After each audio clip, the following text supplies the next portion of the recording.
I have a quick question. Are we going to merge this with the book writing training from Master Moody? Today, is that started? Is that today? Yeah, 2:30. I don't think we can merge them, but Okay. what we could do is, does everybody have a link for that? I do. I have a link. Maybe, Marty, you got yours? I think Master Moody posted it in the, you're muted, Marty, posted it in the Facebook group. He gave his thumbs up. Okay. Yeah. Maybe, yeah, maybe we should just, I was gonna cover, that $1 million school formula. Master Oliver wanted me to go through that. So, and that was just gonna be half the meeting, and we'll let the other half go then with Master Moody's. We'll let everybody switch over. Can you put that for these guys where they can see it, or do they have to go on to the Facebook page to find it? I can see if I can find it, but they'll have to click on it, sir, to register. So. Okay, so they just go to Facebook page. Yeah, let me double check and see if I can find it. And those that were coming on a little late, did you catch that? And Ron, maybe tell them a little bit, since you were planning on doing it anyway, and you had a little more background on it. Tell everybody what Master Moody's going to do at 2:30 today. He's hosting a webinar on becoming an author. Okay. So we'll cover our $1 million school formula. And since we only have 30 minutes, let's go ahead and get started on that. If people come in late, they can always watch the replay on this. Bob is recording it. And he's going to put that link that you can go to at 2:30 so you can get on that webinar with him, okay? And as I was saying yesterday, I was very impressed with Paul's number. And Master Oliver made a comment that it's not just Paul. There is about 10 others that are on cycle to become $1 million school this year. I was just singling him out because he posted his numbers, and he had what I saw, one of the best understanding of those numbers of anybody that I've seen that posted their numbers so far. Because usually, and Paul, you've probably seen it, most time people just post their numbers, right? You actually did an interpretation of the numbers, which makes me think that you're on a higher wavelength of understanding. That's why I was feeling so confident that you would be in that $1 million mark, probably the next one coming up. So let's, for everybody else's benefit, Bob, could you, I know I'm trying to get you to do. Everybody. Oh, there's Master Moody. Yep. Master Moody, what we're doing is for the first 30 minutes, I'm going to cover the $1 million school formula. Perfect. And then at 2:30, they're going to jump on your webinar with you. Perfect. So I'll be bumping off about 2:20, and everybody should have make sure you had registered. If you didn't register, go to the Facebook group so you can register on the link, so you'll get your link. Otherwise you won't. And we were just talking about that. Bob was double checking to make sure that it was on the Facebook page, accessible easily. I'll link it again. I'll put it again on the Facebook page so nobody has to. Okay. Yeah, I was searching for it. It got a little buried, so I appreciate it. I'll put it again. I'll post it again right now. Thank you, sir. Okay. Yep. And Master Moody, if you need to get prepared for your webinar or do stuff, I'm good for this. Okay. It's just a short thing for the $1 million school formula. Okay. I'll stay on for a little bit and then I'll bump Okay. off. So, Bob, if Master Moody is going to post it again, so everybody go, and you're going to have to register on it. And you can even do that during the meeting here if you want. You don't have to leave our meeting to do it right now, but you can access it. Bob, could you pull up Paul's post that he put with his numbers? It was only a couple days ago. So it's a little far back. So while you're doing it, I'll talk a little bit about it till you get yours up, right? So what I was saying is that the schools that become $1 million schools are the ones that really focus on becoming a $1 million school. In other words, not get so tied down with all the detail work that you lose sight of the real goal of your school is the growth of that school. And there's two levels that we're trying to grow constantly, and they're going like this sometimes they're going like this.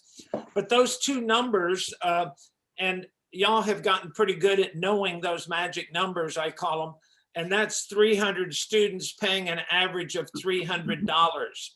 And that's the real key, is the 300 students paying the $300.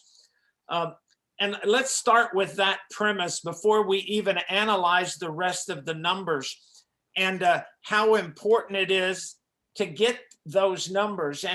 And right now, just to get your student value, what you would do with these numbers, and Paul didn't put that down, but he knew what it was. You just divide the 312, that was his active students for the month, divide that into his gross for the month, which was about almost 60,000. He was 140 short of 60,000. And I made a joke in the comment, if I was short of my $60,000 goal and I was only 140 short, I would have bought something for $140, a Wave Master or something that would have got me to my goal. I wouldn't get that close and not make it. You know what I mean?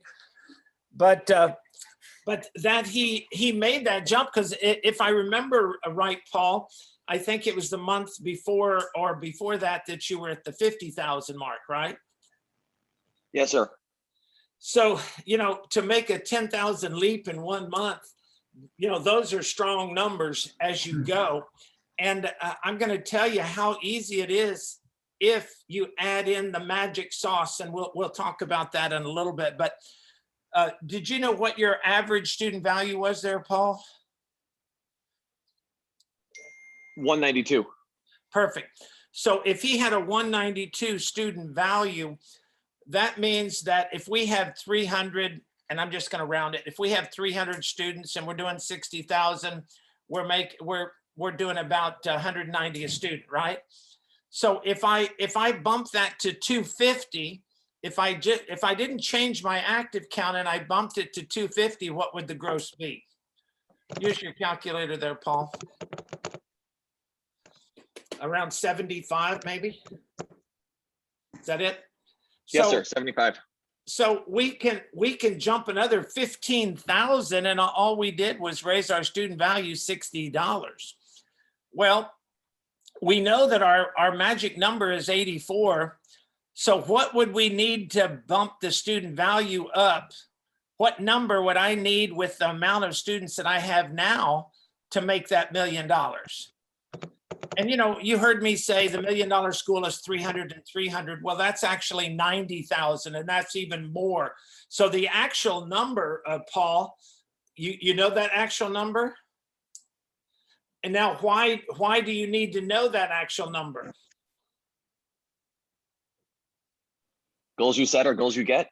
Exactly. If I want to be $1 million school, I have to know from my school, how many students do I need and how much does each student have to spend on the average?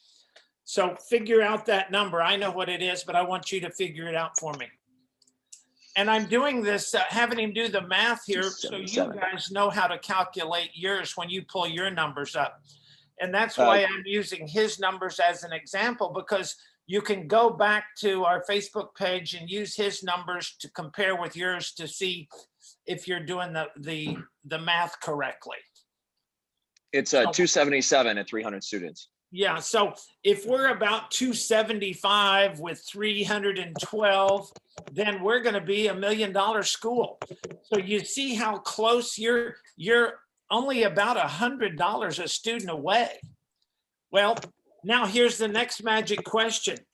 And remember, this is all part of the formula. This is all part of understanding how can I become $1 million school?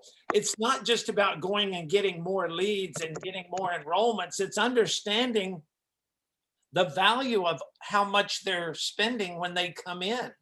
So what is that? How do we determine what that value is going to be? Is we have to take the lowest price program in our school, and then we have to take the highest price program in our school, and then we're going to divide that by 2. So what is that number in your school, Paul? What is your lowest price program right now? Well, exactly. It's 212. We do $49 a week. Okay. And then So the highest program is 320, $75 a week. okay. So take the 320, add it to the 212 and divide it by 2. Does that come out around 250, 260? Yes, sir. Which is it? What's the exact number? 266. Okay. So you see that with the numbers you have right now, you can hit that number. All you have to do is wait for the time as you get more people renewed. What does that do to that student value?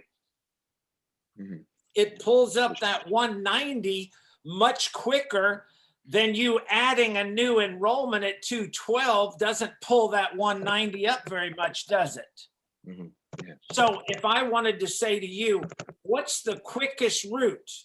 What do you have to do differently right now? What is the single most important thing that you have to do to get to that $1 million school quicker? And I tell you, you've got one of the easiest things to do. What's that one thing? Get 90% renewed into leadership.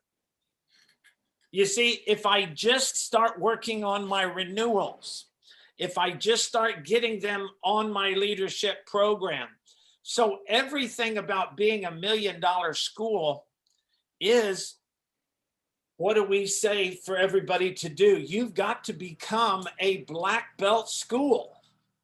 And that means everything that's done in that school is for the purpose of getting these students you have to commit to black belt and beyond. So I have to then, if I'm going to get my renewals up and I'm trying it, but I'm not getting good results with it, what's the whole formula for the renewal? What is our crutch to help you? What do we have available that what resource do you have to help you? The renewal folder? Absolutely. Mhm.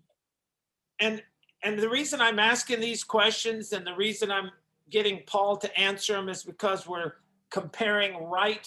This is the breakdown that I like to do on a school when I'm analyzing what their growth potential is, what they need to kickstart that growth potential. And when I say Paul has the hardest things done, you know what he's got done already?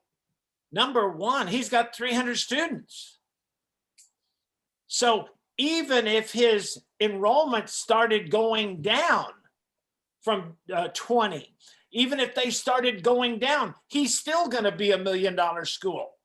What does he just have to make sure he does in that marketing intro enrollment process?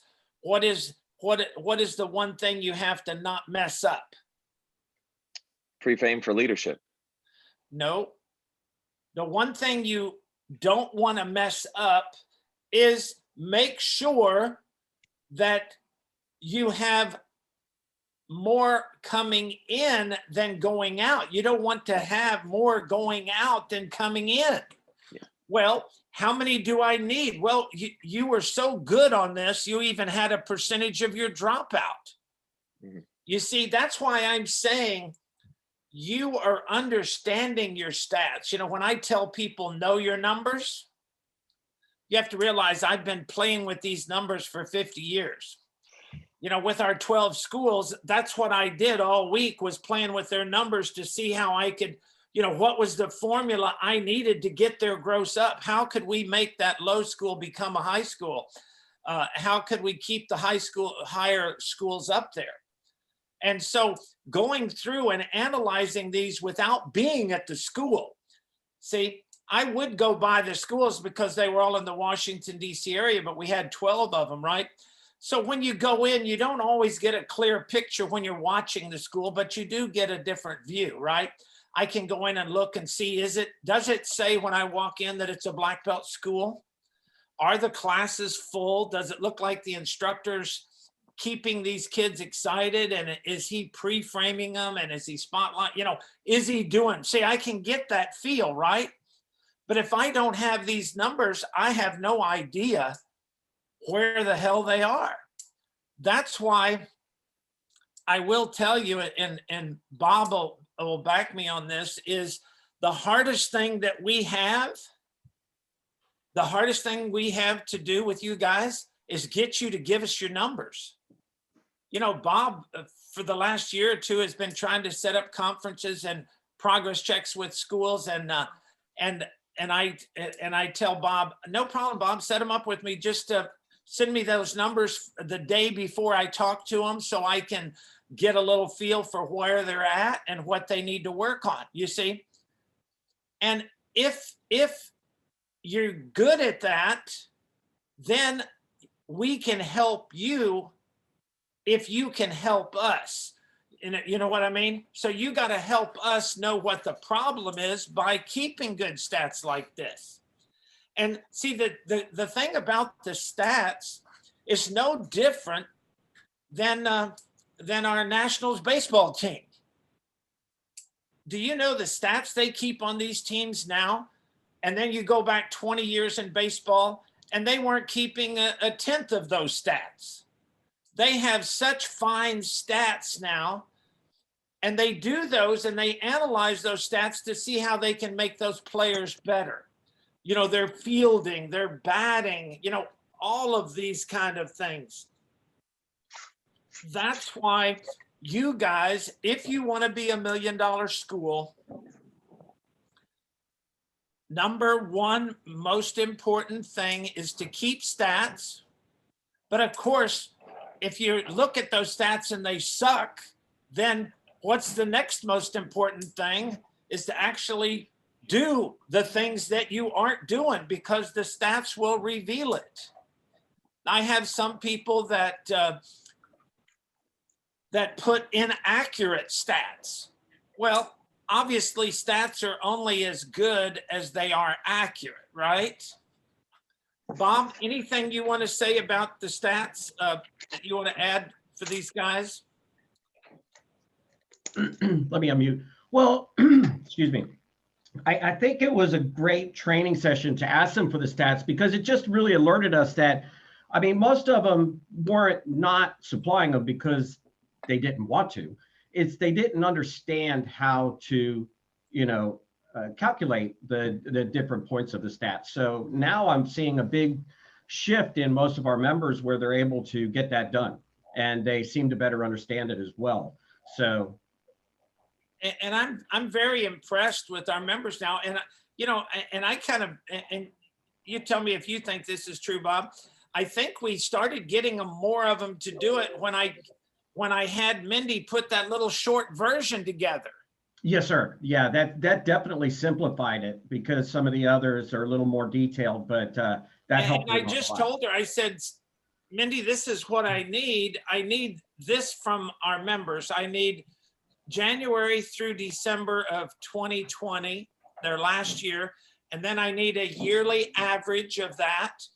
And then we can start working on 21 to see how that's going to compare. Now, why is it important to have last year's stats to compare with? Well, I will tell you that last year is an anomaly. It is an unusual year. But if you were with our group during the whole time, then you probably either got in a funk or went down and then came back up when you saw that everybody else was doing better. So it's it's other schools that weren't in our group just thought that there's nothing they can do. The economy with the COVID is blocking us, is tying our hands. And so in their mind, they gave up. Our guys didn't. And if you have those stats to compare with, when I compare this month's stats, let's say this is April. So if I compare last month's stats, Chuck, what are you looking, Paul, what are you looking to compare March with? What is your comparisons? What do you compare that against? The previous year's March. Okay, that's one. What else do you compare it against? Not sure, quarterly averages? Let's go to last year's average.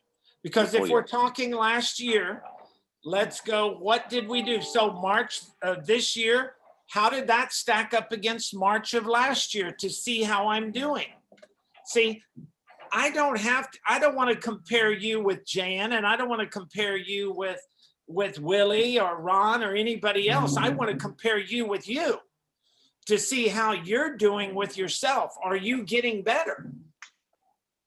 See, if I compare you with somebody else that's doing better than you, that doesn't necessarily help you. It just lets you see that there is more that you can do. I call it the 4-minute mile. And you guys that are old enough to know about that stuff, for years they couldn't break the 4-minute mile. And then when somebody did, then within 2 weeks, 4 other people broke it. So it's kind of like you guys got to keep your eye on those higher goals, but for reality, so you don't say, oh, wow, I'm only doing 25,000. I could never do 100,000 like Jan. You don't have to. All you got to do is better than last year. All I've got to do, number one, you said compare it with March of last year. Number two was what? Compare it what? Year average, you said. So I want my last year's average to see how I'm stacking up. And you know why I do that? To get a real comparison, because if I compare March against March and I'm doing better than March last year, well, it could be that March was my worst month of the year. So even though I beat it, wasn't a big deal. It could have been that it was my best month of the year. And if I beat it, then it is a big deal, right? So if I look at the last year's average, that would tell me, was 2020 high or was 2020 low, right? Mm-hmm. Now, I've got to be able to beat last year's average. I've got to be able to beat March of last year. Now, what's the next thing I want to beat? So what's the third thing I want to compare it with? And I hope you guys are taking notes, but we are recording this. And it's going to be invaluable to you if you understand what we're talking about and can utilize it. So what's the third thing we want to compare with? Don't know. Third thing we want to compare with is the month before that. So February. Oh, okay. Why? Why is that important? Well, see, my growth is either like this or it's like this. So I want to see, did I do better than last month? Everybody understand why that's important? Mm-hmm. I could be on a downswing now. Now, what's the fourth thing I want to compare it with in March? March is a magic month. Why? Anybody? Why is March a magic month? End of the first quarter. Thank you. End of the first quarter. Why is that so important? Paul? Checking your goals for the year. It gives me a better vision. It's not just what I did in 1 month, because remember, the longer I can do a comparison, the more accurate it is. So now I'm going to take, not only am I doing my monthly report, in March, what other report do I have to do? You just said it. Quarterly. I have to do my quarterly report. What is my quarterly report, Ron?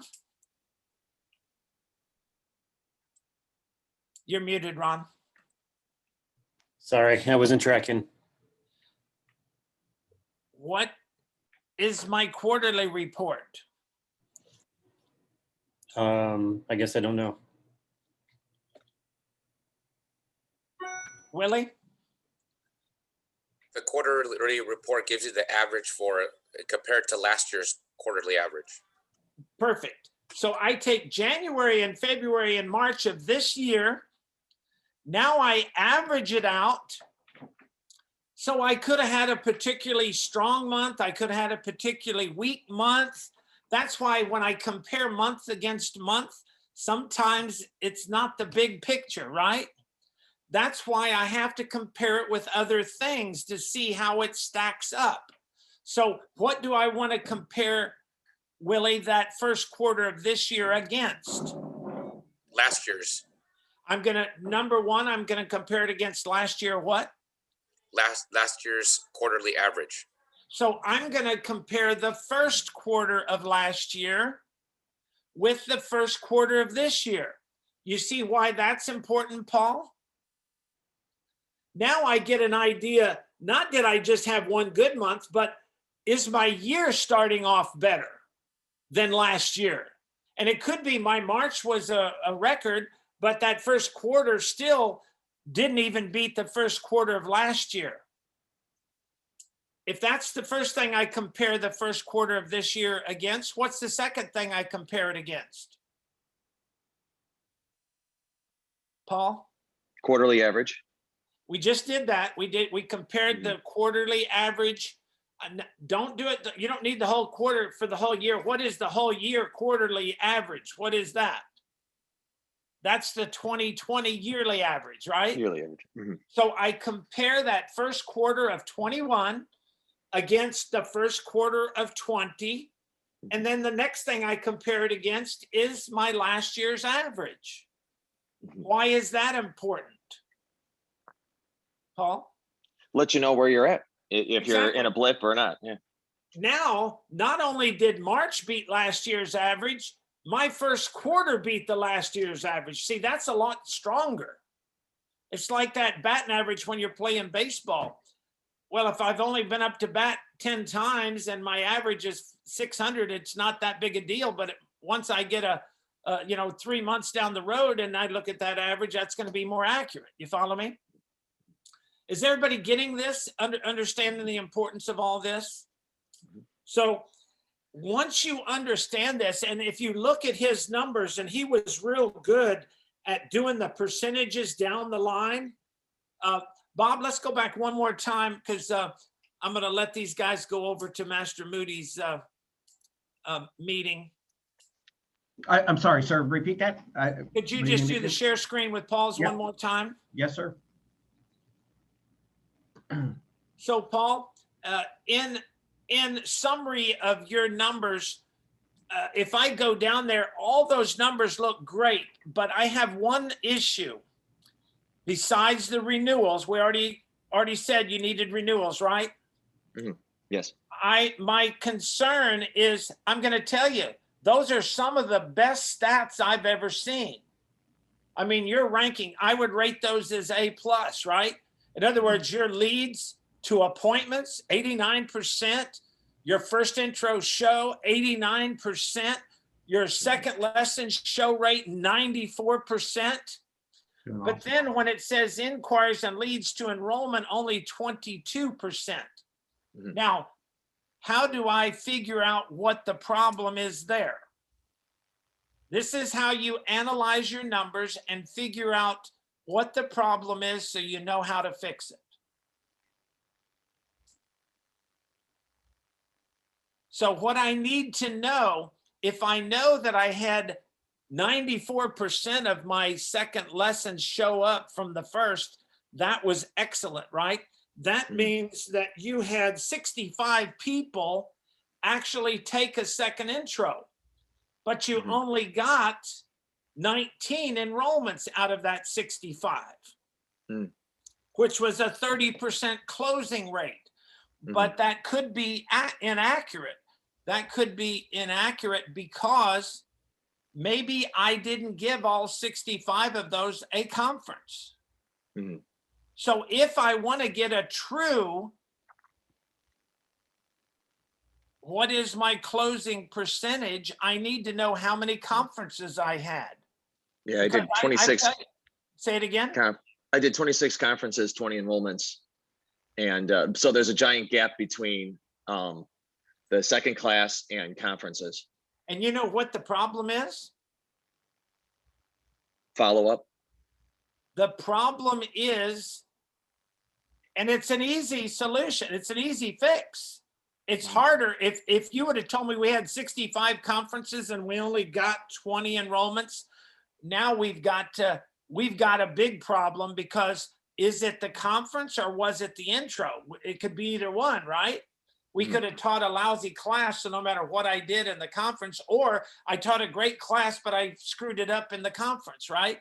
So that's why we need to know these finer details of the stats that you got to, when it comes to analyzing it, we need to know exactly how many conferences did you have. And I love that you were able to tell me that 26. So that means if I subtract 26 from 65, that's about almost 40 that I didn't even give a conference to. So my question would be, why not? And how the hell did we not give those people conference after we spent bucks to get marketed, to get them to call us, to get an appointment, spend all our time on an intro, first intro, smooth them and say great things about them for a second intro, and then not even talk to them. You follow me? So, but I'm going to tell you, out of all the problems that you could have, that's the easiest. It's just a matter of how you're scheduling them. Are you doing them live or are you doing them virtual? The vast majority of the new students are live. Perfect. Only 1 or 2 now is choosing virtual. So what do I have to do when they're out there in the second lesson? What do I have to do during that second lesson? Whoever's talking to them has to go by, and what are they doing with all those people that are there on the second lesson that I know that I'm going to need to talk to? What are they doing during the class? We spotlight them. Well, that's what we're going to do with the people progress in the class, but what are we going to do with the parents that are watching? Oh, we usually chat with them, talk about their progress and how well they're doing. I've got to go by to each one of those intros, parents, and I've got to, what did I call it when I do that? Thump the melon. I have to, how do I thump the melon? I got to go talk to the parents to see what their buying temperature is. Well, I know right off that if they didn't earn their white belt, that melon's not ripe. So I'm just going to reschedule them for their third class and reemphasize the importance of earning that belt so I can have some success of their child so I can sell them. You follow me? On the benefits that they've already gotten. But if they hadn't earned their white belt, they haven't gotten the benefits yet. So that's number one. Number two, if they did earn that belt, then I'm going to be all ecstatic and say how impressed I am, and even tell the parents that, you know, most of our kids who earn that belt on that very next lesson even go all the way to black belt. And then if I don't hear anything back from the parents, I pull it out of them by saying to the parent, what did you think? Were you surprised? Is he in the habit of doing those things? Well, no, he never does it. I was shocked and blah, blah, blah. Now you see how the buying temperature goes up? Then I say to the parent, Mrs. Jones, I'm going to be talking to some of the parents today, going over Tommy's evaluation and talking about our program. I'll come back and get you when it's your turn. So I have to go by everybody that's there that I'm going to do a conference with or potential conference today and reschedule them for their next class. And while I'm doing it, I'm thumping the melon. And after I thumped all the melons, which ones am I going to talk to first? The ones that's the most ripe, right? So I'm going to now, after I talk to them, I'm going to put them in order. That's my batting order. You know, they have a strategic batting order in baseball. So they can get, you know, a good somebody on base. So usually the most consistent batter is up first. You know, he can get on base. So it's kind of like we want that first person. So, and then I'm going to put the second and the third, and then there might be 5 or 6 in there, and I'm going to put them in order. So if I don't get to 4 and 5, I've already rescheduled them. But I don't ever let them walk out with giving them words, right? So when I go to the first one and I say, Mrs. Jones, you got a minute? Come on in. Now I tell the second one, Mrs. Jones, I'm going to be with you next. Number 2, right? I'll be with you next. I'll come get you as soon as I finish with Miss Smith. Blah, blah, blah. Finish with that one. Go get number 2. Tell number 3, I'll be with them. You see how it goes? Now, when I go out and get number 4 and I see that the class is getting ready to end, I'll tell number 5, do you have time to stick around for a few minutes? As soon as I finish with Miss Jones, I'll be with you. And they say yes. Or if they say no, I've got to go pick. Then I'll go to number 6 and ask them the same question. And if neither one of them can stay around, then I say, no problem. We'll go over it the next time. You see how I prep it all? Does that make sense? Okay. So that's how I would analyze your numbers on the goods, the bad. And there's really no ugly there. It's just that you let 40 slip through the crack. You know, when you leave the barn door open, the horses are going to get out. So you've got to lock that front door until you go by and reschedule every one of them and then thump the melon enough to get them in order. Does that all make sense? Thanks, Bob. You can unshare that for a second. Okay, I'm sorry to drag this out a little longer. I just wanted to make sure you understood. Does this all make sense? Any questions on these things that we're talking about?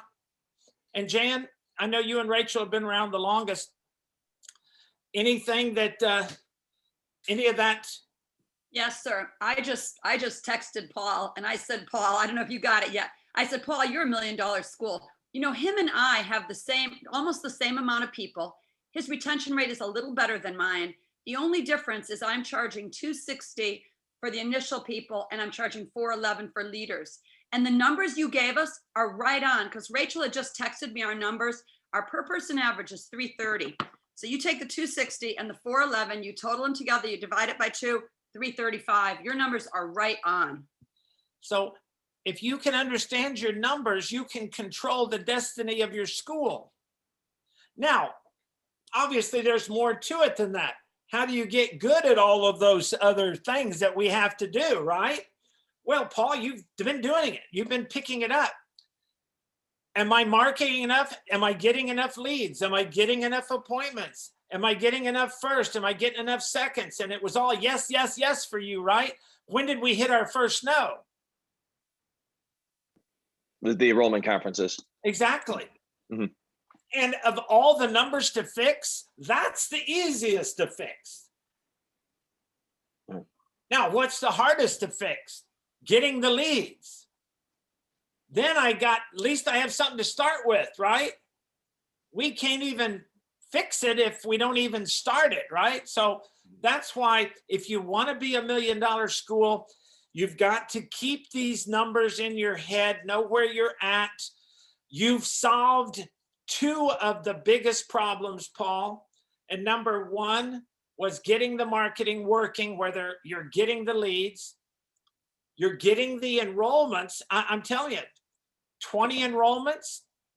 If you do 20 enrollments, you should be doing 10 renewals. You should be able to close it. You should be able to renew at least 50% of your students. So if I'm averaging 20 a month, I should, enrollments, I should be able to renew 10. Well, you've got the second hardest problem solved is you've already got 300 students. So all we have to do is keep moving that price point up. And where does that start? That starts with the next enrollment, the next intro that comes in next week. All I have to do is say, these are my new prices. Now with the renewals, there's a little more to raising the prices because you've got all these people that came in on a lower price. So it's a little harder to bump them, right? So those we have to make sure they're pre-framed really well. And then we've got to give them the opportunity to sign up for black belt at what I call a grandfather price.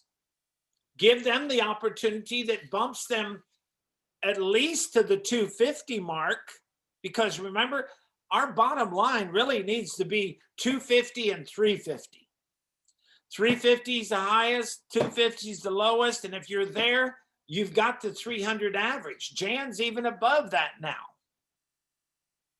That's why she's doing 120. That's why she did 150 in December. Those kind of numbers happen. But if you don't understand it, so I didn't want to rant on this too much, but I just wanted to make sure you understood it a little bit better. Any questions on that? Dervish, does this all make sense to you? You're muted there, Dervish. It certainly does, yeah. I know that we were speaking about this a couple of weeks ago and it makes a lot more sense now. So you're definitely not banging on about it too much for me. The more I hear it, the better. Yeah, and I tell you, Dervish is on track now because he's tracking it. We've got the radar out there. You know, he's keeping the stats. He has a couple issues with the closing and the stuff down at the end of it. He's got a few issues coming down the line. See, these are how we have to investigate the problem and solve them. But if we don't have the numbers to go by, and he's given me his numbers, and now we have not only March's numbers, but we have the first quarter of 21's numbers. We have 2020 numbers. We can kind of see how we stack up to see if this has been an ongoing problem or is this some new problem that surfaced. You see how it's so important to do all those comparisons? Okay. Any other questions about it? Willie, does that all make sense for you? Yes, sir. I have a lot falling through the cracks from coming in and doing appointments to actually getting them enrolled. So I don't get enough no's, if you know what I mean. Yeah. I'm letting them slip through. I don't even talk to them. Exactly. If they don't say, yes, I want to do it, they're just gone. And I'm like, okay, I don't even follow up or anything. And I'm going to tell you the trick to tracking that so they don't fall through the crack. And I'm going to tell you, Jan and Rachel have been doing it. And that's having those stat sheets with your, I always had on my clipboard in the office, one sheet that was intro enrollments and another sheet that were my renewals. Those are the ones that I'm working on. I had a master list for my renewals, but I would take my A renewal prospects, the ones that I thought were ready, because I tell you, I didn't want to waste a bullet on them. You know what that means? I don't want to talk to them when they're not ready because I didn't pre-frame them, and then they get pissed off and then want to quit or something. I've got to make sure they're qualified and they're pre-framed. And once I do that, the renewal takes a little bit more steps. The intro enrollment is just a step-by-step process of making sure that I'm marketing enough to get them to come in. Now I'm looking down the numbers, just like Paul was doing here, saying I'm 89% here, 89% there, I'm 94% there. You see, no problem, no problem, no problem. But then coming down the line, you're going to find what your problem is. And then we can address that one thing. You see how valuable that is to be able to know? You know how frustrating it is when your gross is down and you don't know how to get it up? This is how you get it up. You look at your numbers and you find out what the problems are. And even as good as Paul's doing, there was a couple big problems. Not giving enough enrollment conferences, not getting enough renewals, you see? Two big problems.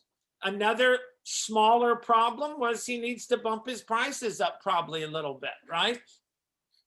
But even if you don't do that, if you stay at the 190, you have to then, Paul, figure out how many students are you going to have.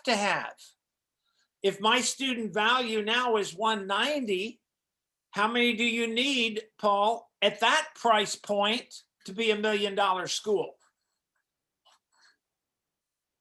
You know how to calculate it? Yeah, give me a second, sir. It's back to school. I thought I was done with this stuff when I started kicking kids in the head for a living. Yeah, you didn't know you were going to use all that math stuff they were teaching you in school. I would need 438 students at my exact current value. Now, which do you think is harder to do?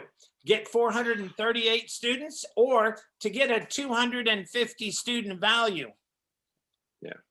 Okay. Yeah. What about 225? Okay. What if we get a 225 value? How many students do we need? What, 375? Yes, sir. 370. See how I can do this off the top of my head? So I have to make a decision. Do I want to go the route of getting more people, which is harder to do? You know, it depends on how much space you have. You know, some of our schools can't go into 400 students. They don't have the space. Yeah. Chris, is this all making sense for you? And you've got a real good system going now. I've been to your school. I've seen how your instructors go. I've seen your intro. All of that is good. What you need to focus on are these numbers to see if I can get enough leads to get enough appointments. Now, you know what I like about last year's average? You know what that tells me when I look at the big picture of last year? It will tell me how many leads I have to get 20 enrollments. Mhm. Now, how do I know that? Well, let's say last year I only averaged 10 enrollments.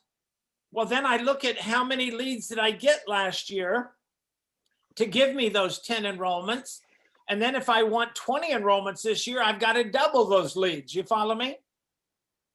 So when you're trying to hit your goal of enrollments, you do it two ways. I either get more leads or I get better conversion rates down the line. Everybody understand? Mhm. Either one of them works. Go get more leads. We're as good as we can be with what I have. They can't get any better at those numbers coming down. Okay, increase your leads.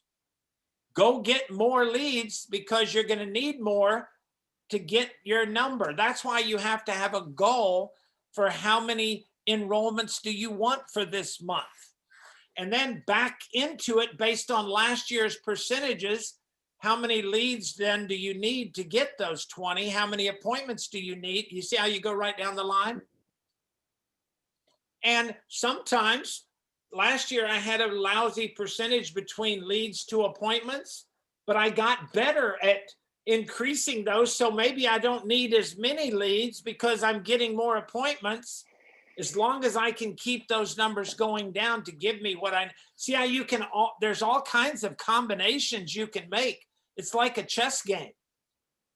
It's not like checkers. It's not just one or two moves you make. Mhm. There's all kinds of intricate combinations and moves that you can do to make that gross go up, to get your leads, to get your enrollments, to get your renewals. Okay. So this is some of the stuff I'm talking about. Thank guys for hanging around. I'm gonna let y'all leave a little early so you can go jump on Master Moody's thing if you want. Any other questions I can clarify about this? Did this help?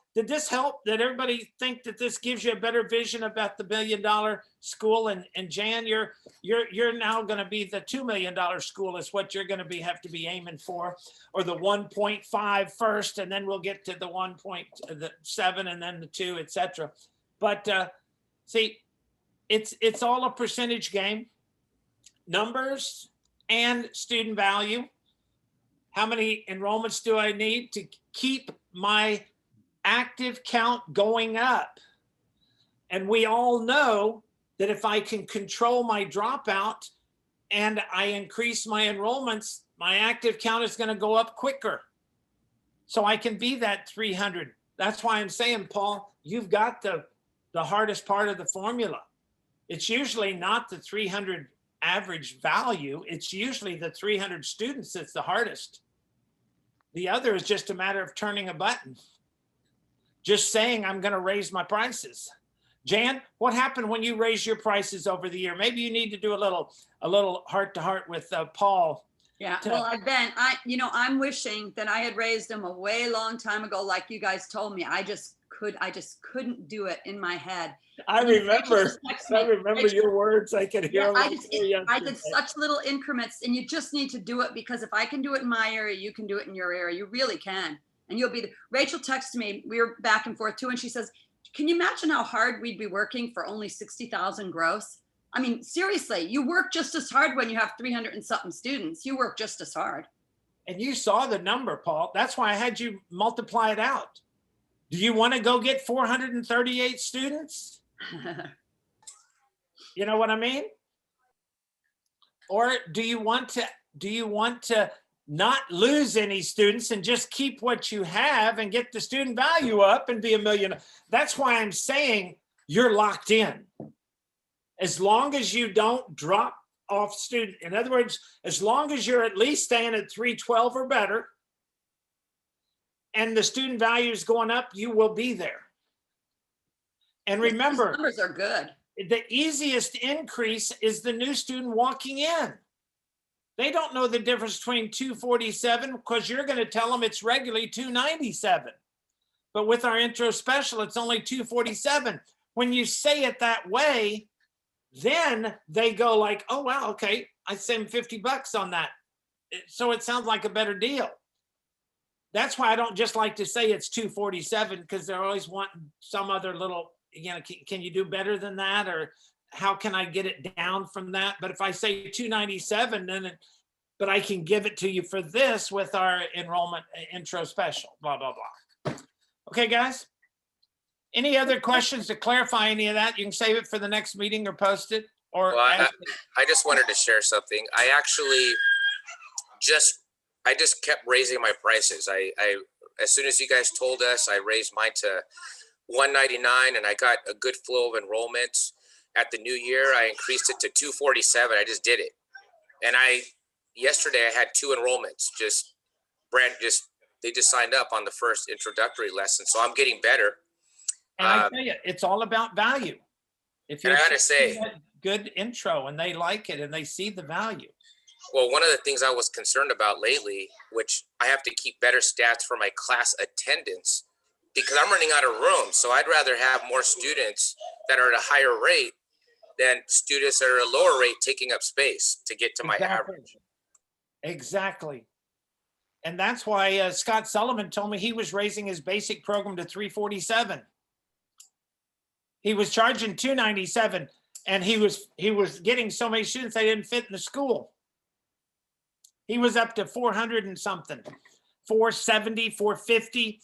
And then the pandemic hit, because we were just ready to sign a new space next door to get some more space, kind of like Chris Hong did. He had his space, and next door, the same guy he bought, I think if I remember it right, the same guy you bought your space from, he also owned the one next to you. Is that right, Chris? Yeah, we were renting that out, and then our tenant moved out and we took over the spot. We bought it on purpose just to plan our expansion. Yeah. Okay, guys, congratulations. Keep it rolling. Thanks, Bob, for the help.